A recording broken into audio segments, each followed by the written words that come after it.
ఈ రోజుల్లో కూడా ఏమండి పోని కొన్ని సందర్భాల్లో నేను అనుకుంటుంటా, నా జీవితంలోనే రుచి చూసిన కొన్ని అనుభవాల్లో ఒకటి,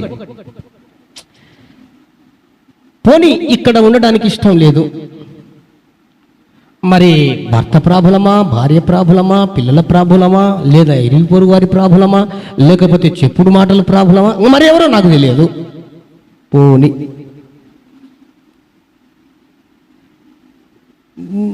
నేను సంతోషించే విషయం ఏంటంటే, నేను చెప్పే విషయం ఇక్కడున్న మీకు కూడా ముందున్న రోజుల్లో మీకు కూడా చెప్పే విషయం, జరిగిన సంగతిని కూడా చెప్తున్నా.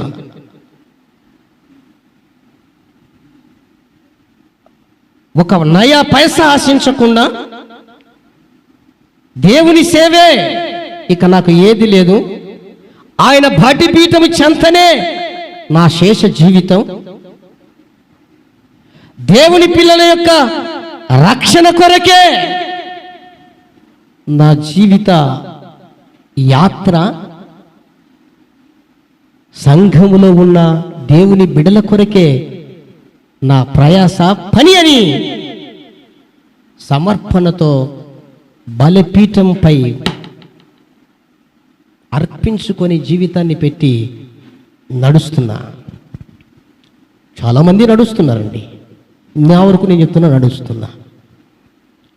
మరి కొందరేమో పై పూతలు పూసి, పై మాటలు చెప్పి, మోసాలు చేసి, దగ చేసి, దోచుకొని, నల్లిని కదా రక్తము ఏ విధంగా అయితే నల్లి పీలుస్తుందో అలాగా డబ్బును పీల్చేసి పిప్పి చేసి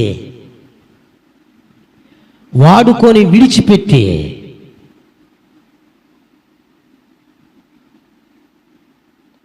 వారికి, వారి కుటుంబానికి, వారి పిల్లలకు, వారి భార్యకు, భర్తకు విలాసవంతమైన జీవితాన్ని జీవించడానికి కావలసినటువంటి కార్లు, బంగళాలు, ఇంకా ఏవో వగేరా వగేరా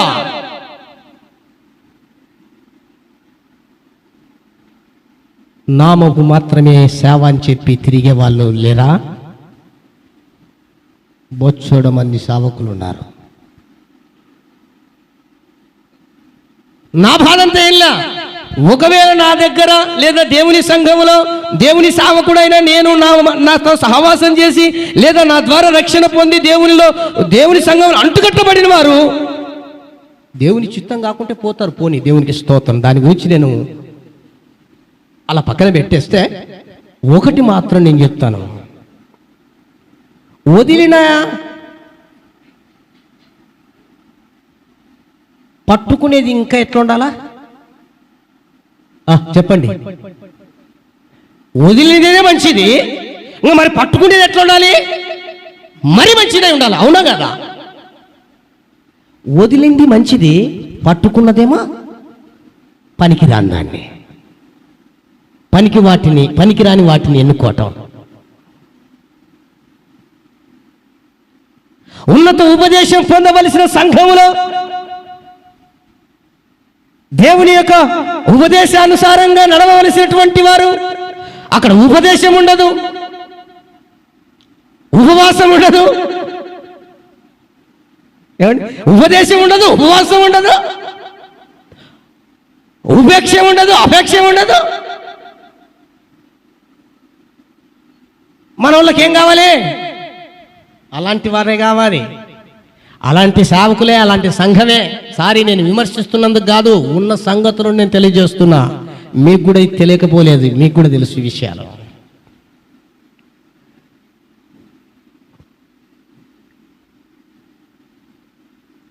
ఏమండి, నేను 100 రూపాయలు విడిచిపెట్టానంటే నేనేం చేయాలి? ఫర్ ఎగ్జాంపుల్ అండి,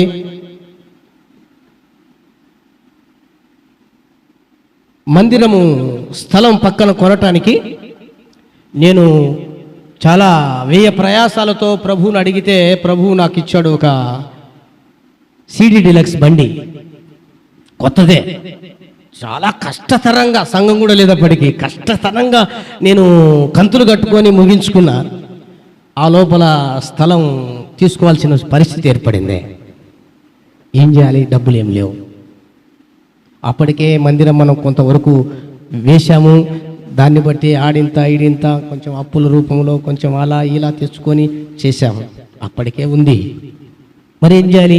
ఆపర్చునిటీ పోతుంది, ముందుగానే పక్కది పోగొట్టుకొని బాధపడుతున్నాం. యాక్చువల్గా అదే కావాల్సిందే స్టార్టింగ్లో. మరి ప్రభు చిత్తం ఏమిటో మనకు తెలియదు, కానీ ఎందుకో తెలియదు. సరే, ఏదైనా దేవునికి స్తోత్రం, కానీ ఇటు పక్కది పోగొట్టుకోవద్దు. ఏం చేయాలి? లేదు, ఒక నిర్ణయానికి వచ్చా. మా భార్యతో, పాస్టర్ గారితో కూడా చెప్పా, నీ మమకారం బంగారు మీద ఉంటే తీసేయి దయచేసి అని చెప్పా. నీ మమకారం బంగారు మీద ఉంటే తీసేయి, బంగారు మీద మోజు ఉంటే ఇక మీదట మోజు పెట్టుకోవద్దు. కారణం ఏంటంటే నీకు మినిమం ఆ కమ్మలు, ఆ గొలుసుల నుంచి మొత్తం అమ్మేయాలనుకుంటున్నా అని చెప్పా. దండ అవన్నీ, తర్వాత నావి 2-3 వంగరాలు ఇవి ఉన్నాయి, దాదాపు ఒక 3-4 తులాలు. అప్పట్లో చాలా తక్కువ వచ్చింది డబ్బు. అమ్మేశా, నా బండి అమ్మేశా. కానీ వచ్చింది అంటే కోల్పోయింది 10 రూపాయలు అయితే రావాల్సింది, పట్టుకోవాల్సింది. ఇక కొందరు అంటారు చూడండి, ఏమంటారు? కులం చెడినా సుఖం ఉండాలంటారు చూడ కొందరు. అవునా? అది ఎంతవరకు నాకు తెలియదు, కానీ కులం చెడినా సుఖం ఉండాలంటారే. మరి నీవు కూడా నిర్ణయం తీసుకుంటే ఇది మంచిది అని అనుకొని నువ్వు విడిచిపెడుతూ ఇంకా మంచిది అని వెళ్ళాలి. అప్పుడు నేను కూడా సంతోషపడతా. వెరీ గుడ్, మంచి చోట పడింది, మంచి చోట పడ్డారు, మంచి ఉన్నతమైన ఉపదేశంలో పడ్డారు, ఇంకా బాగా ఎదుగుతారు, నాకంటే మంచి సేవకులు, నాకంటే మంచి ఉపదేశం, మంచి క్రమం, ఓ వండర్ఫుల్ అని నేను కూడా సంతోషపడతా. కానీ పోయి పోయి పోయి పోయి పోయి పోయి పోయి పోయి పోయి పోయి పోయి పోయి పోయి పోయి మంచి చోట నుండి పోయి ఆ బురదగుంటలో పడితే మనిషికి ఎంత బాధ అవుతుందండి? బాధ కదా? ఎందరినో నేను ఈ సాక్ష్యాలు విన్నాను. మనోళ్ళల్లో కూడా కొందరు ఉన్నారు అలా పోయినటువంటి వారిలల్లా.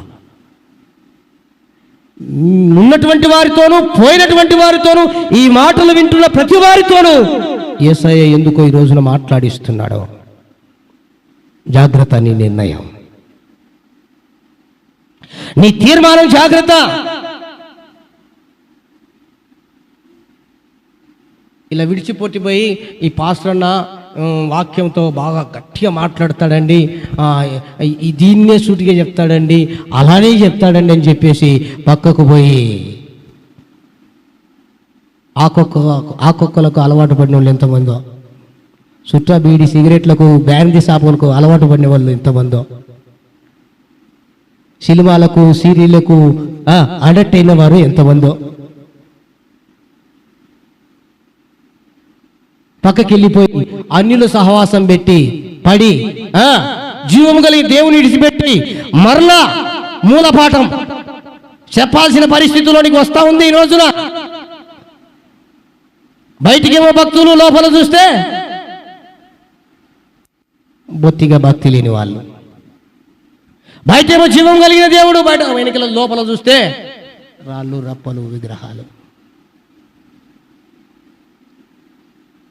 ఏమంటే వారి కోసం అండి. ఎవరి కోసం? నా ఫ్రెండ్ అండి, స్నేహితురాలు మంచిదండి అన్ని రాళ్ళు.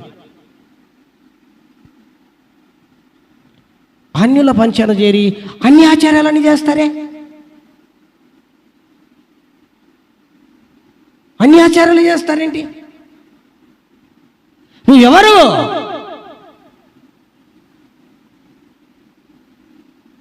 నీ ఇష్టం వచ్చినట్లు చేయడానికి, నీ ఇష్టం వచ్చినట్లు నడవడానికి, నీ ఇష్టం వచ్చినట్లు తిరగడానికి, నీ ఇష్టం వచ్చినట్లు మాట్లాడడానికి, నీ ఇష్టం వచ్చినట్లు ఉండడానికి వీల్లేదు.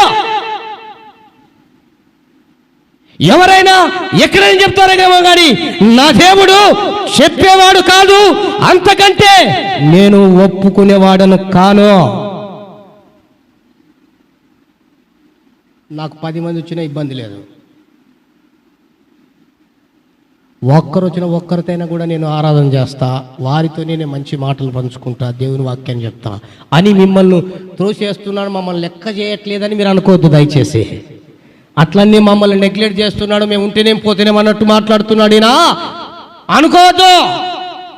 మీరంటే ప్రేమ గనక మీ కుటుంబం క్షేమం కోరి, మీ మేలు కోరి, మీకు గాయమైనా పర్వాలేదని చెప్పి మాట్లాడుతున్నా. దేవునికి స్తోత్రం, హల్లెలూయా. మీరు గాయపడినా పర్వాలేదు, మారితే మీరు ఆశీర్వదించబడతారని మీ క్షేమము కోరినటువంటి ఒక సేవకునిగా మీతో మాట్లాడుతున్నాను తప్ప మీ మీద ద్వేషము లేదు, మీ మీద ఇక ఏదీ లేదు. నేనెంతో ప్రేమిస్తున్నా నా యేసయ్య నామములో నా సొంత బిడ్డలుగా.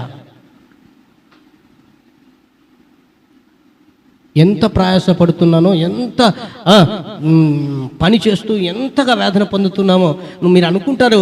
నేను చెప్పా పలుమార్లు, మీకు వస్తే ఒకటే వస్తుంది, నాకు వస్తే చుట్టూ రావాలి. ఒక మాట చెప్పనా, నీకు వచ్చే శోధన అయినా, శ్రమ అయినా, సమస్య అయినా, బాధ అయినా, కష్టమైనా ముందు నన్ను తగిలి రావాల్సిందే మీ దగ్గరికి. మీకు అది విషయం తెలుసో లేదో, ముందు నన్ను తగిలి రావాలి మీ దగ్గర రావాలంటే.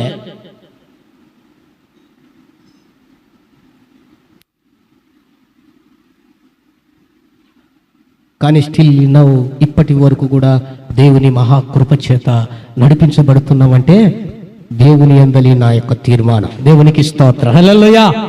దేవుని యందలి నేను తీసుకున్న నిర్ణయం, చావైనా బ్రతుకైనా నా దేవుని సేవనే, సంఘక్షేమమే నా ప్రాణమని ముందుకెళ్తూ ఉన్నాను. కాబట్టి ఈ రోజున ఇంత అంకిత భావముతో నువ్వు ఇచ్చినా, ఇయ్యకున్నా, వచ్చినా, రాకున్నా, నువ్వు ఎలా ఉన్నా, ఏ విధంగా ఉన్నా ఇంకా అడగట్లేదని నువ్వు సలుసుగా తీసుకుంటున్నావే కానీ నిజముగా ప్రయాసను అర్థం చేసుకోలేకపోతున్నా.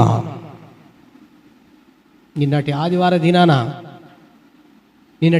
దినాన 10 పైసలు డబ్బు లేదు జోబులో. పాస్టమ్మ గారు అంటున్నారు డబ్బులు వాళ్ళకు లాజరేళ్ళకి ఇవ్వాలని. ఇస్తలే, నువ్వు ఎందుకు తొందరపడుతున్నావు అన్న. ఇస్తాలే, ఏం లేదు, నిజంగా జోబులు ఏమి లేదు, కానుక కూడా లేదు, కానుకేయడానికి కూడా లేదు. వచ్చినాం, ప్రార్థన చేసుకున్నాం. లేనప్పుడు నేనే కానుకను కదా, ఏముంది అనుకుని. ఉంటే దేవునికి స్తోత్రం, లేనప్పుడు ఏం చేయాలి? సరే ప్రభువా, నీకు కానుక గీయడానికి నా దగ్గర ఏం లేదు, నేనే నీకు కానుక. అయితే మరి లాజరయ్య గారు, లలితమ్మ గారు వస్తారు, వాళ్ళేమో అన్నం చేస్తారు తీసుకొచ్చి, వాళ్ళకేమో నేను ఖచ్చితంగా అంతో ఎంతో కాస్తో కూస్తూ ఇవ్వాలి కదా. నా పరిస్థితి ఏంది ప్రభువా ఓయ్ అని మొదలుపెట్టి జరిగిస్తూ ఉన్నాం. చివరికి ప్రార్థన అయిపోయే లోపల మీలోనే ఇద్దరు 100 రూపాయలు కానుక ఇచ్చారు. తీరా పోయేటప్పుడు నేను మర్చిపోతా ఉంటే, మర్చిపోయినా వాళ్ళకి ఇచ్చిన డబ్బులు అనింది పాస్టర్ అమ్మ. అయ్యో నేను మర్చిపోయినా అని చెప్పి మరలా ఆ జోన్ ఉండేది 200 తీసుకొచ్చి ఇచ్చాను. ఏంది 200 ఇస్తే ఏమవుతుంది, రేట్లు పెరిగిపోయినాయి అయ్యగారు, వాళ్ళు కష్టపడుతున్న పాపం వాళ్ళు. సరే మరి లేదు, ఇప్పుడు పరిస్థితి ఏంది, ఇప్పుడు మళ్ళా చూద్దాం. దేవునికి స్తోత్రం, హల్లెలూయా, హల్లెలూయా. అడుగు కావాలంటే ఎంత ప్రయాసపడుతున్నామండి. అంటే ఏదో గొప్ప కాదు చెప్పుకోవడానికి, ఏదో ఇట్లని కాదు.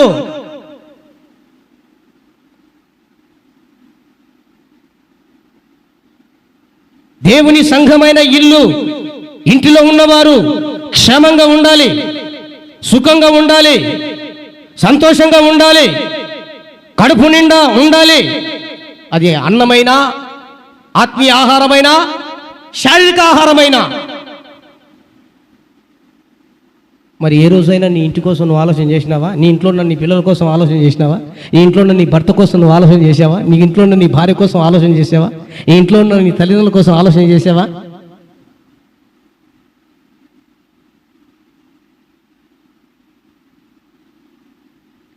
ఎటు పడితే అట వెళ్ళడానికి. నేనేమంటానంటే, ఒకవేళ మనము ఇది మంచిది కాదు అనుకొని విడిచిన పెట్టినప్పుడు మరీ శ్రేష్టమైన దానిలోనికి మనం వెళ్ళాలి, అంతేనా?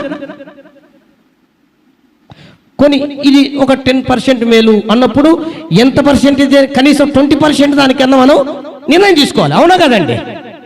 ఒక 50%లో మనం ఉన్నాం, 100% దాన్ని నిర్ణయం తీసుకోవాలి, అది మంచిది. అరే 10% ఉంటే ఇంకా 0%కి వెళ్ళిపోతావేంటి? 50% ఉంటే 5%కి వెళ్ళిపోతావేంటి?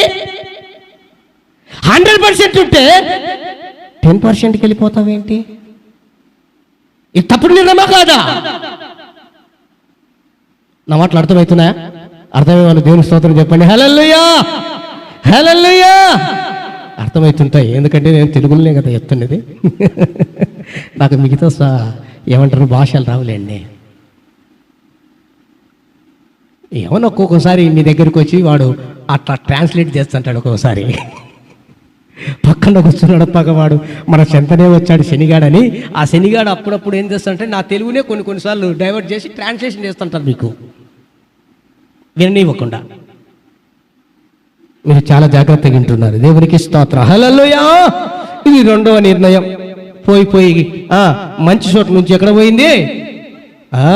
కంపు చోటుకి వెళ్ళిపోయింది, పాడైన చోటుకి వెళ్ళిపోయింది. అది రెండో తప్పు. మూడో తప్పు ప్రియ దేవుని బిడ్డలారా, అలా వెళ్ళింది, వెళ్ళడమే తప్పు.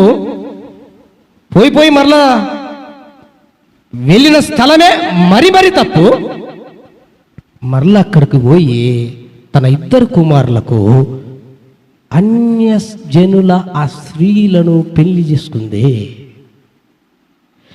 ధర్మశాస్త్రములో చాలా అద్భుతంగా రాయబడి ద్వితీయోపదేశకాండం 7వ అధ్యాయం 3-4 వచనాల తర్వాతైనా చదువుకోండి. అక్కడ చాలా అద్భుతమైనటువంటి, నువ్వు వారితో వియ్యం పొందకూడదు అనగా నువ్వు పెళ్లి చేసుకోకూడదు, పెళ్లికి ఇవ్వకూడదు. కూతురైనా కొడుకైనా వారితో ఇచ్చుకోకూడదు, పుచ్చుకోకూడదు. ఎందుకని? ఇతర దేవతలను పూజించినట్లు నీ కుమారులను కానీ కుమార్తెలను కానీ మళ్ళిస్తారేమో, జాగ్రత్త. అందును బట్టి యెహోవా కోపాగ్ని నీ మీదికి దిగి వస్తుంది, నువ్వు శాపం అయిపోతావు. అక్కడ నేను చెప్పిన ఆ చదవబడినటువంటి లేఖనంలో తర్వాత చదువుకోండి. ద్వితీయోపదేశకాండం 7వ అధ్యాయం 3-4 వచనాల్లో అలాంటి మూడో తప్పుడు నిర్ణయం తీసుకున్నది. అయ్యో, మా దేశములో, మా ప్రాంతములో, రొట్టెలిల్లు కలిగినటువంటి స్థలములో, దేవుడు వాగ్దానాలు ఇచ్చినటువంటి దేశంలో, అక్కడ దేవుని జనులు మంచి సహవాసములో ఉన్నాం. అక్కడ ప్రజలు నమ్మక విశ్వాసములతో ఉన్నారు, ప్రార్థనా పరులు, భక్తి పరులు. అక్కడికి వెళ్తే ఆడ చేస్తే ఇంకా నా పిల్లలకు బాగుంటుంది అనుకోక మూడో తప్పు, కుమారులకు పెళ్ళిళ్ళు చేసింది అన్ని రాళ్ళను ఇచ్చి.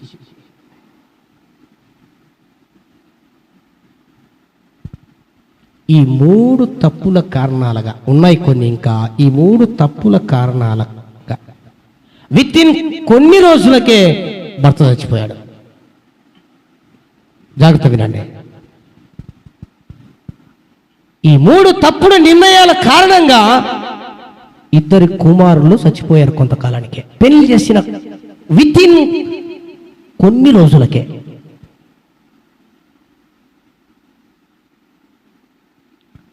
పోనీ అక్కడ కరువు వచ్చిందని చెప్పింది, ఇక్కడ సమృద్ధి ఉండాలిగా.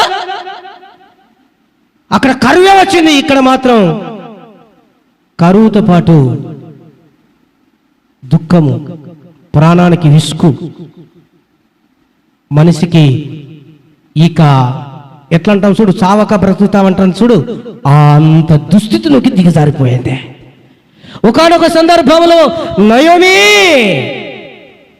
అని పిలుస్తా ఉంటే అంటుంది, తర్వాత చదువుకోండి ఆ రూతు గ్రంథంలో 1:16 వచనంలో, నన్ను నయోమి అని అనొద్దంటే. నయోమి అంటే ఏమని అర్థం? మధురం. కానీ ఇంకేమంటుంది? నన్ను మధురం అనకండి, నన్ను మారా అని పిలవండి. ఎందుకు? మధురమైన స్థలముల నుండి మారా స్థలములోనికి వచ్చింది, మధురమైన జనుల నుండి మారా జనులకు వచ్చింది, మధురమైనటువంటి ఆ ప్రజలలో నుండి, జీవము గల దేవునిలో నుండి ఈ పనికి మాలినటువంటి స్థలములోనికి, ఆ విగ్రహారాధనలోనికి వచ్చి పడింది. అందుకు నన్ను పిలవద్దని నిస్సిగ్గుగా చెప్తా ఉంది. నిస్సిగ్గుగా. మనోళ్ళు కూడా అంటుంటారు కదా, నీవేంటక్క ధన్యురాలు, నువ్వేంటన్నా ధన్యుడు, అబ్బా దేవుని నమ్ముకున్నావు, ఏందనుకుంటున్నావు నువ్వు అంటే బా దేవుని నమ్ముకున్నాను కానీ అలా అన్నాకండి, నాకు ఎన్ని కష్టాలు, ఎన్ని బాధలు, అవి ఇవి ఏమంటారండి? సంతోషం. ఏడి సంతోషం ఉన్నాడా? శాంతమ్మ. సంతోషకు సంతోషం ఉండదు, శాంతమ్మకు శాంతంగా ఉండదు.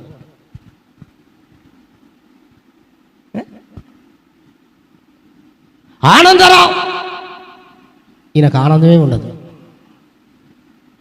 సమాధానమ్మా, ఈయన గుందిలే. ఆయన అడగండి తర్వాత అట్లా ఉందో లేదో కన్ఫర్మ్ చేసుకోండి. సమాధానమే ఉండదు. ఎందుకో తెలుసా? ఇదే ఈ నిర్ణయాలు సరి అయిన నిర్ణయాలు కాకనే. నేను నా అనుభవంలో కూడా ఎదుర్కొన్న ఒడిదుడుకులను బట్టి కూడా నేను ప్రగాఢంగా చెప్తున్నానండి. నేను పెద్ద సజ్జునని చెప్పట్లా. నేను కూడా వీటి గుండా వచ్చి అనుభవించి గోడేటు చెంపేట అంటామే, సావక బ్రతికినారంటారే, అలాంటి స్థితిగతుల్లో నుంచి వచ్చే ఇంతగా మీకు చెప్పాల్సిన పరిస్థితి ఏర్పడింది. నేనేదో పెద్ద ఊడిపడి మీకు చెప్పట్లా. నేను దీనిలో గుండా వచ్చా. దేవునికి స్తోత్రం. హల్లెలూయా, హల్లెలూయా. వీటి గుండా ప్రయాణం చేశా.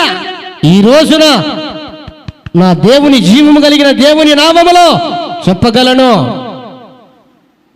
నేను తీసుకున్న నిర్ణయం సరైనదని. దేవునికి స్తోత్రం. హల్లెలూయా. అందుకు సరి అయినటువంటి సాటి లేని దేవుణ్ణి కలిగి ఉన్నానని. హల్లెలూయా. అందుకు ఇదిగో సరిపోయినటువంటి మానవాళికి సరి అయిన దేవుణ్ణి ప్రకటించడానికి పూనుకున్నానని చెప్పగలను. హల్లెలూయా. జ్ఞాపకం చేసుకుందాం. ఇంత నాశనం అయిపోయింది. అక్కడ కరువు వచ్చింది పోయిందనేదా, ఇక్కడ తిండికి ఉండొద్దు, కట్టుకోవడానికి ఉండొద్దు, ఉండడానికి గూడు ఉండొద్దు. భర్త పైపిచ్చు ఉండేవి అట్లా పక్కన పెడితే భర్తను కోల్పోయింది. పిల్లలు కుమారులు ఎవడొస్తులండి, కుమారులు కోల్పోయింది. తిండికి తిండి లేదు, కట్టుకోవడానికి గూడు లేదు, ఉండడానికి గూడు లేదు. ఎక్కడ ఉండాల్సిన ఆమె ఎక్కడికి వచ్చి ఏమైపోయిందో చూడు. జాగ్రత్త. నన్ను నువ్వేమనుకున్నా పర్వాలే, నీ నిర్ణయం చాలా జాగ్రత్త, సరైనది తీసుకో. తెలియకపోతే తెలిసిన వారిని అడుగు. 1కి 2, 3 సార్లు బాగా ఆలోచించు. దేవుణ్ణి అడుగు. దేవుడు ఖచ్చితంగా సరైన ఆలోచన ఇచ్చి నడిపిస్తాడు. హల్లెలూయా. ఆశీర్వాదకరంగా నీవు, నీ కుటుంబం, నీ పిల్లలు, నీ భర్త, నీ భార్య అందరూ ఆశీర్వాదకరంగా నడిపించే విధంగా ప్రభు ఆలోచనిచ్చి నడిపిస్తాడు. ఆలోచనిచ్చి ఆశీర్వాదకరంగా నడిపిస్తాడు. లేదా తప్పుడు నిర్ణయం తీసుకున్నావా, జాగ్రత్త. నయోమికి పట్టిన గతి ఏంటో మీకు తెలుసు. చెప్తున్న మాటలు వింటున్నారు కాబట్టి ఆ స్థితి మనకు రాకూడదని ప్రభు ప్రేమతో తెలియజేస్తున్నాడు.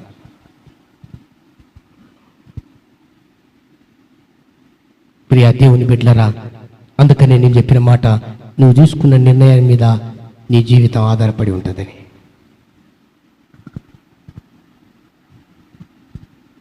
నువ్వు నడిచే మార్గం మీద నిర్ణయం తీసుకునే ఆ నిర్ణయాన్ని బట్టి మార్గం అది మంచిదా చెడు అని తెలిసిపోతుంది. అందుకు ప్రియ దేవుని బిడ్డలారా, ఆమె అట్లా కోల్పోయింది. మారా అనండి, మధురం అనకండి, సంతోషం లేదు, ఏం లేదు నాకు, ఏంది మీరు అలా అంటారు ఇలా అంటారని చెప్పి బాధపడింది. ప్రియ దేవుని బిడ్డలారా, ఆ తర్వాత ఆమె అన్ని కోల్పోయింది. ఏమేం కోల్పోయిందో చెప్పనా? మీరు రాసుకుంటారని రాసుకోండి. నయోమి దేవునికి దూరం అయిపోయింది. రూతు గ్రంథం 1వ అధ్యాయం 20వ వచనం. తర్వాత చదువుకోండి, మళ్ళీ చదువుకోండి, రాసుకోండి ఊరికే, లేకుంటే గుర్తుపెట్టుకోండి. ఏమైంది? ఆమె తీసుకున్న తప్పుడు నిర్ణయాలు, 3 నిర్ణయాలను బట్టి ఏమైంది? దేవునికి దూరం అయిపోయింది. రూతు గ్రంథం 1వ అధ్యాయం 20వ వచనం. తర్వాత ఆమె భర్తలను కోల్పోయింది, కుమారులను విధవరాలుగా మిగిలిపోయింది. 1వ అధ్యాయం 3వ వచనం. కుమారులు కోల్పోయింది, 1వ అధ్యాయం 5వ వచనం. ధనవంతురాలుగా వెళ్ళిపోయింది, దరిద్రురాలుగా తిరిగి వచ్చింది మరలా. 1వ అధ్యాయం 21వ వచనం. తన పేరులో ఉన్న సంతోషాన్ని, మాధుర్యాన్ని కోల్పోయి, నన్ను దుఃఖంలో ఉన్నాను, నన్ను మధురం అనకండి, మారా అని చెప్పండి అని చెబుతూ ఉంది. 1వ అధ్యాయం 20వ వచనంలో. ఇలా కోల్పోయింది అన్యుల మధ్య అపహాస పాలైంది. చివరికి మళ్ళీ ఎక్కడికి రావాల్సి వచ్చింది? దేవునికి స్తోత్రం చెప్పండి, హల్లెలూయా. మరలా రావాల్సిన చోటికి రావాల్సి వచ్చింది. రప్పిస్తాడు కూడా దేవుడు, రప్పిస్తాడు కూడా. చేయవలసినవి చేయనిస్తాడు కూడా. అయ్యో నేను చేయనంటే చేయాల్సిందేనా అంటాడు దేవుడు. నేను రావాల్సిందేను అంటాడు దేవుడు. కొంతకాలం నువ్వు మారా అని దాన్ని ఏమంటారు, మొరాయించవచ్చు. కొంతకాలం అడ్డం తిరగొచ్చు, కొంతకాలం నువ్వు అనొచ్చు. కానీ అనేదాన్ని దీన్ని ట్రిఫిక్ అని తిప్పేస్తాడు దేవుడు. దేవునికి స్తోత్రం, హల్లెలూయా. ఆదివారం ఆరాధనకు రావాలని మంచిదని తెలుసా, చెడ్డని తెలుసా మనకు కదా? 1000 దినాల కంటే శ్రేష్టం ఒక్కరోజు గడిపితే అని. మరి రాలేకపోతున్నామంటే మనం ఏమని అర్థం? ఎన్నో చెప్తాం. బైబిల్లో రాయబడింది, పరిశుద్ధపరిచాడంట, దినాన్ని పరిశుద్ధపరిచాడంట. ఆజ్ఞలో రాయబడింది విశ్రాంతి దినం లేదా ప్రభు దినాన్ని దేవుడు అంటే నీవు పరిశుద్ధపరచబడాలన్న కూడా ఈరోజు చాలా చాలా ప్రాముఖ్యమైంది. దేవుని దగ్గరకు వచ్చి నీ పాపములన్నీ కడిగేసుకోవటానికి, నీ బలహీనతలు తెలిసినవో తెలియనివో తెలియనివో అవి ఏమైనా కానీ మనుషులం కాబట్టి కొన్ని కార్లు కొన్ని పర్యాయాలు తప్పకుండా నోటి ద్వారా, చూపు ద్వారా, తలంపు ద్వారా, క్రియల ద్వారా, నడక ద్వారా ఏదో ఒక రకంగా తప్పిపోయే పరిస్థితి. దాన్ని ఒక్కొక్కటి కడిగి వేసుకునే రోజు ఈరోజు. అందుకనే పరిశుద్ధపరిచాడని బైబిల్లో రాయబడింది. రెండవదిగా ఈ దినాన్ని దేవుడు ఆశీర్వదించాడు, హల్లెలూయా. ఆదివారాన్ని దేవుడు ఆశీర్వదించాడు. బైబిల్లో మీరు చదవండి కావాలంటే, ఆ కమాండ్మెంట్స్లో, ఆజ్ఞలలో ఉంది. నా ప్రియ దేవుని బిడ్డల జ్ఞాపకం అట్టి ఈ పరిశుద్ధతనిచ్చే దేవుని సన్నిధి అయినటువంటి సమయం అయినటువంటి ఆరాధనకు మీరు ఆగిపోకండి. రాకుండా ఉండడం అన్నది మీరు నేర్చుకోవకండి. అది కుటుంబాలుగా వస్తే ఇంకా చాలా సంతోషం. దేవుడు బహుగా ఆశీర్వదిస్తాడు మిమ్మల్ని, ఆశీర్వదిస్తాడు. ఎందుకంటే 6 దినాలు పనిచేశాడు, 7వ రోజున విశ్రమించి ఆశీర్వదించాడండి. పని చేయకుండా ఆశీర్వదించాడు దేవుడు.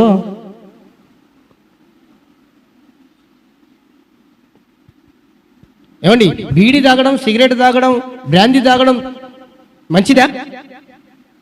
కానీ నిర్ణయాలు తీసుకున్నారు. తద్వారా జరుగుతున్నది ఏంటంటే అంటే పేగులు కులిపోతున్నాయి, ఊపిరితిత్తులు పాడైపోతున్నాయి, క్యాన్సర్ పుట్టుకొని వస్తున్నాయి. గుట్కాలొద్దు, ఆకొక్కొద్దు, ఇవి మంచిది కాదు. నశంతి ఇక్కడ మంచిది కాదు పళ్ళకు. ఏంది అవి మంచిగా అని తెలుసు వాడికి, అయినా కూడా కొందరు నోరు చూస్తే వీళ్ళు ఏమన్నా నోట్లో ఏదన్నా కానీ భర్త ఏమన్నా నాలుకే కోసినాడా అనిపిస్తుంది, ఉంటుంది. ఏమంటే ఆకొక్కేసి పళ్ళు చూస్తావా? అబ్బో, ఇవి శరీరానికి మంచిది కాదని తెలుసు, మన క్రియలు మంచివి కాదని తెలుసు, మనకు అనారోగ్యమై కొని తెస్తాయని తెలుసు. అయినా మరలా ఏమంటాం? మా వాడు మంచోడండి, ఇదిగో వాడు పక్కనోడు తీసుకుపోయి తాపిచ్చి చంపినాడండి, వాడేటికే తాగి ఊపిరితిత్తులు పోయినాయండి అంటారు వీళ్ళు. అమ్మా నాయన, మా పిల్ల మంచిదండి, పాప చుట్టూ తిరిగి పాడైపోయి అంటారు. అమ్మా నాయన, నీకు తెలుదు? నువ్వు చూసుకునే జాగ్రత్తగా చూసుకునే ఆ బాధ్యత లేదా?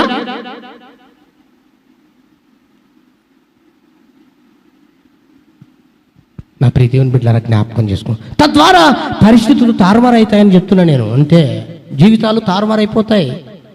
ఆశీర్వాదాలు రావాల్సిన శాపం వస్తాయి, మేలు పొందుకోవాల్సిన కీడు కలుగుతుంది. ఆరోగ్యం అనుభవించవలసింది అనారోగ్యం పొందుకోవాల్సింది వస్తుంది. ఘనతగా తిరగవలసిన మనం అవమానాలతో అప్రతిష్ట పాలైపోయాల్సిన పరిస్థితి వస్తుంది. అంటే కాని దానికి కూడా చేస్తున్నారు కదా, అది ఎట్లా అంటారేమో. అది అనుభవిస్తే నువ్వు ఇంకా ధన్యుడు ధన్యురాలు. దేవునికి స్తోత్రం, హల్లెలూయా. కాని దాన్ని అనుభవించినావంటే నీ వంటి ఈ ప్రపంచంలో ధన్యుడు ధన్యురాలికి ఎవరున్నారో సంతోషంగా ఉండు. నీ ఫలం పరలోకం ముందు అధికం. కానీ కొందరు చేసిన దానిలో కావపడతారు, దానికి ఏం తప్పు లేదు, అనుభవించవచ్చు, తప్పేం లేదు. హ్యాపీగా చెప్పొచ్చు కూడా, నేను చేసిన తప్పుకేని. నేను కొన్ని విషయాల్లో అట్లనే ఒప్పుకుంటాను.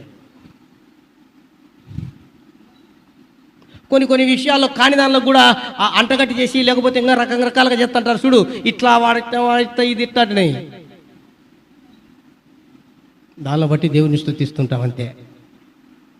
వాళ్ళ నోరులే పాడైపోతాయి. వాళ్ళే తలదించుకునే రోజు వస్తుంది, వచ్చాయి కూడా. దేవునికి స్తోత్రం, హల్లెలూయా, హల్లెలూయా. కనుక జ్ఞాపకం చేసుకుందాం, తద్వారా ఎంతగానో బాధించబడింది. ఆమె అంటుంది, సర్వశక్తుడైన దేవుడు నాకు చాలా దుఃఖం కలగజేశాడు, నన్ను బాధించాడు, కాబట్టి నన్ను మధురం అనకండి, మాధురం అనకండి, మారాని పిలవండి అని చెబుతూ ఉంది. ఎంత దౌర్భాగ్యమైన పరిస్థితి అండి. కానీ ఇక్కడ ఉంది గూని. ఆమె పరిస్థితి అలా పెడితే ఇద్దరు ఉన్నారు కదా కోడలు, చెక్క అయిపోయేస్తా. మీకు ఈ గ్రంథం అంతా తూకికి చెప్పినట్టు అయిపోయింది. ఇంకా ఇద్దరు ఉన్నారు కోడల్లో, వయస్సులో యవ్వన వయస్సు. ఒక ఆమె పేరు రూతు, రెండో ఆమె పేరు ఓర్ప, ఓర్పులేనివే. రూతు అంటే సంతృప్తి, సౌందర్యం, స్నేహం అని అర్థం. ఈ రూతు ఎవరు? అన్యురాలు.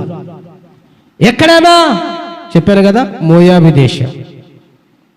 ఆమెకు దేవుడు అంటే తెలియదు, తెలిసింటే ఆ నగ్నంగా ఆరాధించే దేవత గురించి మాత్రమే తెలిసింటారు, లేకుంటే తెలియదు. అయితే ఇక్కడ ఒక అద్భుతం చూడండి. నయోమి ఆరాధిస్తున్న దేవుడు జీవగలి దేవుడు అని గుర్తెరిగిందామా? దేవునికి స్తోత్రం, హల్లెలూయా. అన్యురాలైనప్పటికీ నయోమి ప్రార్థన చేస్తుంది, అక్కడ పోయిన ప్రార్థన చేస్తుంది. పాపం భక్తి కలిగి ఉంది. నిర్ణయాన్ని బట్టే పాడైపోయింది తప్ప అవేమో కంటిన్యూ అవుతున్నాయి. కానీ తీసుకున్న నిర్ణయం తప్పుది కదా. తప్పు నిర్ణయానికి దేవుడు ఒప్పుకోడుగా, దాని పర్యవసానం అనుభవించక తప్పదుగా. అయితే రూతు అంటా ఉంది, నీ దేవుడే నా దేవుడు. దేవునికి స్తోత్రం, హల్లెలూయా. నిజ దేవుణ్ణి గుర్తుపట్టింది, జీవము కలిగిన దేవుణ్ణి గుర్తుపట్టింది. నయమి ఆరాధిస్తున్నటువంటి దేవుడే నిజమైన దేవుడు, జీవము కలిగిన దేవుడు, సర్వశక్తి కలిగిన దేవుడు, సర్వలోకానికే దేవుడు, సర్వ మానవానికే దేవుడు అని గుర్తుపట్టింది.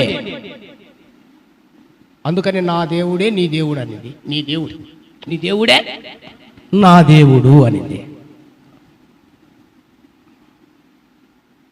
నీ జనమే. అక్కడ ఉన్న జనాలు ఎవరు? వాస్తవానికి అక్కడ ఉన్న జనాలు ఆమె జనాలు ఎలాంటోళ్ళు?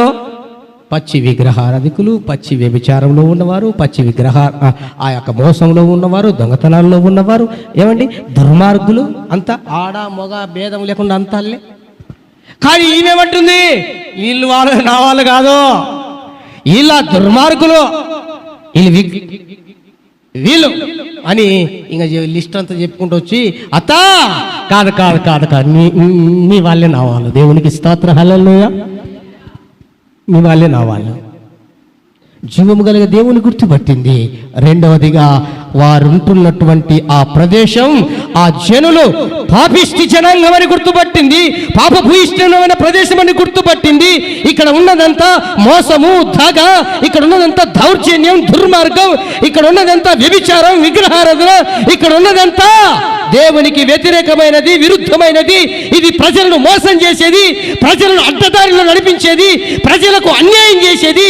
ఇది ప్రజలకు తగిన స్థలము కాదు, దేశము కాదు. ఈ జనులు ప్రజలు మెచ్చుకునేవారు కారు అని గుర్తుపట్టిందే. ఆమె తీసుకున్న నిర్ణయం చూడండి. అత్త నేను వస్తా నీ అంట, నన్ను రావద్దనొద్దు,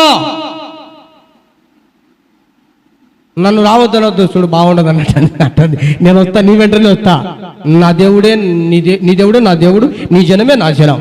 అయితే మరణము తప్ప నిన్ను నన్ను ఏది కూడా, ఒక మరణమే వేరు చేయాలి నిన్ను నన్ను, లేకుంటే నిన్ను విడిచిపెట్టను, వదలను బొమ్మాలి అన్నట్టు.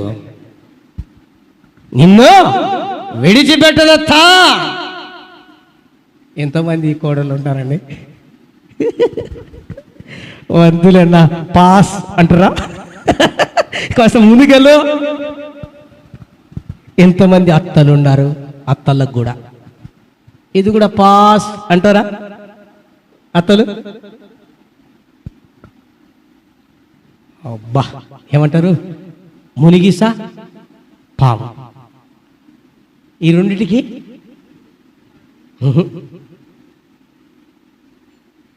మరి పాము ఎవరో మునిగిసేవారు మీరే తెలుసుకోండి. దేవునికి స్తోత్రం. హల్లెలూయా, హల్లెలూయా. ఇక దేవుని బిడ్డలారా, అయితే ఇక్కడ అట్లా కాదు. ఎంత అన్యూన్యమో ఋతు.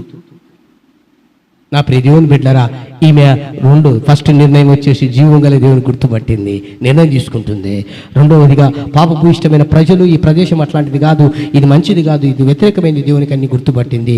3 పాపం గుర్తెరిగింది, దేవుని గుర్తుపట్టింది, పాపం గుర్తెరిగింది. వెంట బయలుదేరి వెళ్తా ఉంది. తద్వారా ప్రియ దేవుని బిడ్డలారా, అత్తను మాత్రమే అనుసరిస్తుంది. అత్తను మాత్రమే. ఎందుకు? ఈ అత్త దేవుణ్ణి మాత్రమే అనుసరించడానికి తీర్మానం చేసిన తర్వాత అన్ని పోగొట్టుకొని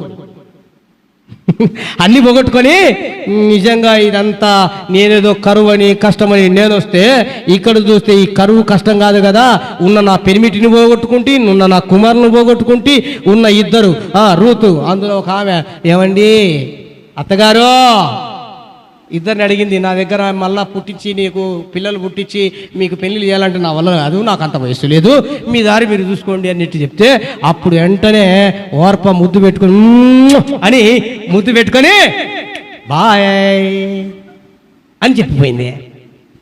రూతు మాత్రం అట్లా కాదత్తా, ఆ మాట వద్దత్తా, నీ దేవుడే నా దేవుడు కదత్తా, నీ జనమే నా జనం కదత్తా, నీ మార్గమే నా మార్గం కదత్తా. ఎంతమంది ఉన్నారు? అందుకనే ఏదెత్తారంటే, పగవాడు లెక్కలేని ముద్దులు పెడతాడంట. మీ దగ్గరకు కొందరు వస్తుంటారు, జాగ్రత్త. ఏమేమో చెప్తా ఉంటారు. మీకు ఆ మాటలు ఎట్లుంటాయంటే, అవునా అవునా, అబ్బాబ్బా ఎంత స్వీట్గా ఉన్నాయి, మా పాస్టర్ ఇట్లాంటోడా, మా సంఘంలో ఇలాంటి వాళ్ళ నేను ఇట్లా అనుకోలేదే. మీ దగ్గరికి వచ్చి సంఘంలో ఉన్న వారి కూర్చో, సంఘంలో ఉన్న కుటుంబ బిడ్డలు కూర్చో, సంఘంలో నీ పక్కన ఉన్న వ్యక్తులను కూర్చో, సంఘ కాపరిని కూర్చో, నీ ఇంట్లో నీకే వచ్చి చెప్తారు జాగ్రత్త. వీళ్ళు ఎట్లా నిన్నెంతో ప్రేమిస్తున్నట్టుంటారు, జాగ్రత్త. ఈ ప్రేమించేవారిని నమ్మకండి, ముద్దులు పెట్టేవారిని నమ్మకండి, కౌగిలించుకున్న వారిని నమ్మకండి. ఉన్నది ఉన్నట్టు కారాకటితంగా చెప్పేవాడిని నమ్మండి. దేవునికి స్తోత్రం. హల్లెలూయా, హల్లెలూయా. నిన్ను గాయపరచమని, ఎందుకంటే బైబిల్లో రాయబడింది, నీ మేలు కోరిన స్నేహితుడు నిన్ను గాయపరచును. మన తప్పులు వెదికేవారు, తప్పును తప్పుగా చెప్పేవారిని మనం ప్రేమించాలి. హల్లెలూయా. అది మేలు మనకు. మన తప్పులను కప్పిపుచ్చి పైన ప్లాస్టింగ్ చేసే వాళ్ళని మాత్రం నమ్మకండి, అది డేంజర్. అందుకు ప్రియ దేవుని బిడ్డలారా, ఈమె ఆ రూతు గ్రంథం 2వ అధ్యాయం 2వ వచనంలో చదివితే, అక్కడ ఇజ్రాయెల్ దేశంకి వెళ్ళింది. అత్త కోడళ్ళు ఆ ఇద్దరు వెళ్ళారు. ఒక కోడలు ముద్దు పెట్టుకొని పోయిందని చెప్తే కదా, టాటా బాయ్ అత్త, ఇంకా నేను స్వతంత్రాలైపోయినా. ఈమె ఇదొక సొంత నిర్ణయం. ఆమె ఏమైపోయిందో అడ్రస్ లేదు, అడ్రస్ గల్లంత అయిపోయింది. ఇంకా తర్వాత అడ్రస్ గల్లంత లేదు. కానీ రూతు తీసుకునే నిర్ణయం చూడండి ఎంత అద్భుతమో. అత్తను వెంబడించింది, అత్తను అనుసరించింది, అత్త వెంట వెళ్ళింది. అత్త ఎక్కడ ఉండమంటే అక్కడ ఉండింది, ఎక్కడికి వెళ్ళమంటే అక్కడికి వెళ్ళింది, ఏ పరిగెరమంటే పరిగెరింది, ఎవరి దగ్గరికి వెళ్ళమంటే ఆ దగ్గరికి వెళ్ళింది. ప్రియ దేవుని బిడ్డలారా, భూస్వామి ఆసామి ధనవంతుడైనటువంటి ఆ వ్యక్తితో బోయాజుతో వివాహం ఆడబడింది. దేవునికి స్తోత్రం చెప్పండి. హల్లెలూయా. ఈమె భర్త చనిపోయాడు, కానీ ఈమెకు దేవుడిచ్చిన ఆశీర్వాదం చూడండి. గొప్ప ఆసామి, మంచి పేరు కలిగిన వ్యక్తి. మళ్ళా ఆసామే కాదు, మంచి పేరున్నాడు. అటువంటి వ్యక్తితో వివాహం ఆడబడింది. తర్వాత పిల్లలు పుట్టారు. పిల్లలు పుడితే అక్కడ నుంచి వారి ద్వారానే పాపాత్మురాలైన రూతు గర్భముల నుండే పరిశుద్ధుడైన యేసుక్రీస్తు రావటానికి లోకానికి ఇష్టపడ్డాడు. హల్లెలూయా. ఎంత అద్భుతం చెప్పండి. హల్లెలూయా, హల్లెలూయా. ఎంత గొప్ప నిర్ణయం అండి. ఆమె ఓర్ప అడ్రస్ లేదు. ఇక్కడ చూస్తే ఈ నిర్ణయాన్ని బట్టి పరిశుద్ధుడైన దేవుడే ఆమె దగ్గరికి వచ్చి ఆమె గర్భం, అంటే ఆ వంశం అట్లా, వంశం నుండి ఆమె గర్భం ఉంటే అని కాదు, ఆ వంశములో నుండి, రూతు వంశములో నుండి, బోయాజు వంశములో నుండి. ఎవరంటే అక్కడ రాయబడింది ఓబేదోదు అన్నటువంటి ఆ సంతతిలో నుంచే బయటకు వచ్చాడని. మళ్ళీ అలా సంతతిని అంతా జ్ఞాపకం చేసుకుంటే చివరికి మరియమ్మ మనకు అర్థమయ్యే రీతిగా. ఇంకా లోతుకోవాలంటే చాలా ఉంది. అట్లా ఆ వంశముల నుంచే బయటికి వచ్చాడు. దేవునికి స్తోత్రం. హల్లెలూయా. మరి ఈ రోజు నువ్వు ఏ నిర్ణయం తీసుకుంటున్నావు, ఏ తీర్మానం తీసుకుంటున్నావో నువ్వు జాగ్రత్త. భర్తవైనా, భార్యవైనా, పిల్లలైనా, తల్లిదండ్రులైనా, లేకుంటే కుటుంబ పరంగా కావచ్చు, సంఘంలో కావచ్చు, బయట కావచ్చు, సమాజంలో కావచ్చు, పనిచేసే చోట కావచ్చు, చదువుకునే చదువులు కావచ్చు, ఉద్యోగం చేసే ఉద్యోగ చోట కావచ్చు. మరి నువ్వు ఎక్కడికి వెళ్ళినా, ఏ చోటకి వెళ్ళినా, ఏం చేసినా నీ నిర్ణయం ఎలా ఉందో ఒక్కసారి ఆలోచన చేయి. దేవుడు ప్రేమతో నీతో మాట్లాడుతున్నాడు. ఈమె మంచి నిర్ణయాన్ని బట్టి ఆమె పొందుకున్న ఆశీర్వాదం ఏంటో తెలుసా అండి? చెప్తా ఒక్కొక్కటి చక్కగా గుర్తుపెట్టుకోండి. పాపమును వదిలి నిజ దేవుణ్ణి తెలుసుకుంది. మొదటి ఆశీర్వాదం పాపమును ఎరిగి, ఆమె తీసుకున్న నిర్ణయాన్ని బట్టి పాపమును ఎరిగి నిజ దేవుణ్ణి తెలుసుకుంది. ప్రార్థన, ఆరాధన, వాక్యం నేర్చుకుంది. తర్వాత ధనవంతుడైనటువంటి విధేయుడైనటువంటి భర్తను సంపాదించుకుంది. ఆ తర్వాత దరిద్రురాలుగా ఎక్కడి నుంచి అక్కడి నుంచి వచ్చింది, ధనవంతురాలుగా మార్చబడింది. అవునా? నా భర్తను చేసుకున్నాక ఆయస్తాట ఈమెకే కదా, ఈయనది ఆమెకే, అంతే కదండి. అలా మార్చబడింది. ఆ తర్వాత వారిని ఆశీర్వదించి ఓబేదు అన్నటువంటి కుమారుని దేవుడు ఇచ్చాడు. ఆ ఓబేదు అనే కుమారుని ద్వారాగానే, ఆ వంశం ద్వారాగానే యేసుక్రీస్తు పరిశుద్ధుడైన ప్రభు ఈ లోకానికి ఆ వంశంలో నుండి రావడం వచ్చింది. అది మీకు తెలియాలంటే మత్తయి శుభవార్త 1వ అధ్యాయం 5వ వచనం చదువుకుంటే అక్కడ వంశావళి ఉంటుంది. అక్కడి నుంచి ఓబేదు వంశంలో నుండి, అంటే ఆ కింది నుంచి వచ్చాడు దేవుడు. దేవునికి స్తోత్రం. హల్లెలూయా. ఇంత గొప్ప ఆశీర్వాదం. మరి నీ జీవితంలో సరైన గురి, సరైనటువంటి గమ్యం ఉన్నదా? సరైన నిర్ణయం తీసుకుంటున్నావా? లేకపోతే ఎటు పడితే ఏది చెప్తే, ఎవరు పడితే ఏది చెప్తే, లేకపోతే నీకు నచ్చినట్లు, నీకు మెచ్చుకున్నట్లు, వాళ్ళు వీళ్ళు చెప్పినట్లు ఏది పడితే అది తీసుకొని ఎలా పడితే అలా నడుస్తున్నావా? జాగ్రత్త. నష్టపోకముందే ప్రభు హెచ్చరిక చేస్తున్నాడు. కష్టాలు పాలు కాకముందే ప్రభు హెచ్చరిక చేస్తున్నాడు. ప్రభు మనతో మాట్లాడుతున్నాడు.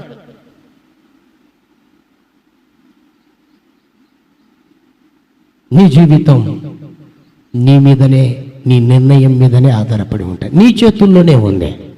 ఆ స్వయ నిర్ణయ శక్తి ప్రభు నీకు అనుగ్రహించాడు. స్వాతంత్ర్యం నీకు అనుగ్రహించాడు. ముక్కు విండి ఇలా నిర్ణయం తీసుకోమని చెప్పొచ్చు ఆయన. ముక్కు వెండు, చెవులు పట్టుకోవడం, ఏమంటారు దీన్ని, ఇక్కడ పట్టుకొని అంటారు చూడ, దాన్ని ఏమంటారు, తిప్పి అట్లా అంటారు కదా. ఏంది అట్లా చేయొచ్చు. లేకుంటే ఒక ఏటువంటి పాట అనుకొట్టి మారా అంటే మారాలి. కానీ ఆ పని చేయలేదు దేవుడు. స్వయ నిర్ణయ శక్తి ప్రభు మనకిచ్చాడు. కనుక జ్ఞాపకం చేసుకుని చక్కగా మంచి నిర్ణయాలతో మంచి ఆశీర్వాదం పొందుదాం. చెడు నిర్ణయాలు తీసేద్దాం, మేలు అనుభవిద్దాం, ఆశీర్వాదం పొందుదాం. దేవుని చేత బల నమ్మకమైన దాసుడా, దాసురాలా అని పిలిపించుకుందాం. కొన్ని కష్టాలకో, కొన్ని నష్టాలకో, కొన్ని అవమానాలకో, కొన్ని ఇబ్బందులకో, కొన్ని కాని వాటికో అయిన వాటికో కొన్ని నీ మీదకి వచ్చి పడినప్పుడు నువ్వు ఒకవేళ బాధపడుతున్నావే, బాధపడద్దు. అయినా పర్వాలే. అది ఎంతవరకు ఉండాలో అంతవరకు ఇస్తాడు. తర్వాత దానిలో కనుమరుగే చేస్తాడు దేవుడు. దేవునికి స్తోత్రం. హల్లెలూయా. అనుకుంటూనే ఉంటాడండి, మనల్ని ఆశీర్వదిస్తూనే ఉంటాడు దేవుడు. దేవునికి స్తోత్రం. హల్లెలూయా. అట్టి కృప నీకు ఇక్కడ ఉన్న మనందరికీ ప్రభు అనుగ్రహించును గాక. మోకరించి ప్రార్థన చేసుకుందాం.